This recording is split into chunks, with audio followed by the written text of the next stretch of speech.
బ్రేకేని చూస్తున్నాం. గద్వాల ఎమ్మెల్యే కృష్ణమోహన్ రెడ్డి కాంగ్రెస్ పార్టీలో చేరికపై కాంగ్రెస్ కార్యకర్తల నుంచి నిరసన శాఖ ఎదురైంది. కృష్ణమోహన్ రెడ్డి కాంగ్రెస్ పార్టీలోకి వెళుతున్నారనే ప్రచారం జోరందుకుంది. ఇక ఈ క్రమంలో ఎట్టి పరిస్థితుల్లో ఎమ్మెల్యే కాంగ్రెస్ పార్టీలో చేర్చుకోవద్దంటూ కాంగ్రెస్ కార్యకర్త ప్రసాద్ సెల్ టవర్ ఎక్కి వినూత్న రీతిలో నిరసన వ్యక్తం చేశారు.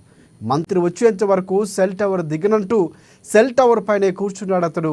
నియోజకవర్గంలో జడ్పీ చైర్పర్సన్ సరితమ్మను పక్కన పెట్టి టీఆర్ఎస్ పార్టీ నాయకులు కాంగ్రెస్ పార్టీలోకి తీసుకుంటే సహించమంటూ ప్రాణత్యాగానికైనా సిద్ధమంటూ కూడా హెచ్చరించారు.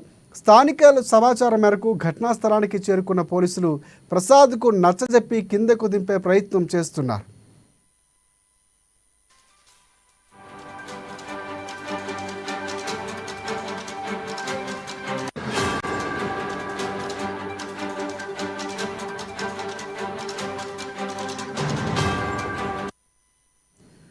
రైట్. గద్వాల ఎమ్మెల్యే కృష్ణమోహన్ రెడ్డి కాంగ్రెస్ పార్టీలో చేరికపై కాంగ్రెస్ కార్యకర్తల నుంచి నిరసన శాఖ ఎదురైంది. కృష్ణమోహన్ రెడ్డి కాంగ్రెస్ పార్టీలోకి వెళుతున్నారనే ప్రచారం జోరందుకుంది.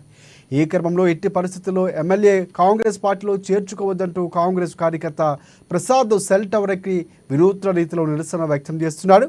మంత్రి వచ్చేంత వరకు సెల్ టవర్ దిగరంటూ సెల్ టవర్ పైన కూర్చున్నారు.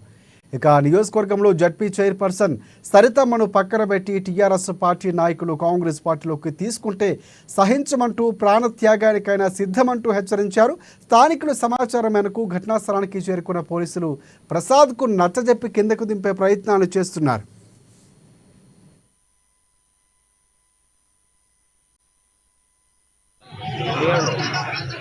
నేను చెప్పేది ప్రసాద్, ఇప్పుడు నువ్వు కిందికి వచ్చినాక నువ్వు ఎవరు ఉంటే వాళ్ళతో మాట్లాడదాం. మా పై అధికారులకు కూడా నేను చెప్తా, మాట్లాడదాము. నువ్వు కింది దిగు, ఎటువంటి ప్రాబ్లం కాకుండా కింది దిగు. మేమున్న మా అష్యూరెన్స్ ఇస్తున్నాం.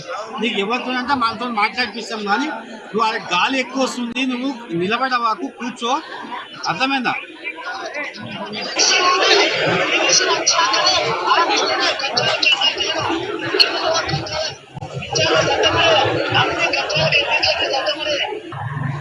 సరే, ఏదైనా కానీ నువ్వు నీ ప్రాణం జాగ్రత్త. ఫస్ట్ ఏదైనా కానీ నీ ప్రాణం కాపాడుకోవాలి. ఫస్ట్ మేము మాట్లాడుతున్నాం, 10 అధికారులతో మాట్లాడతాము.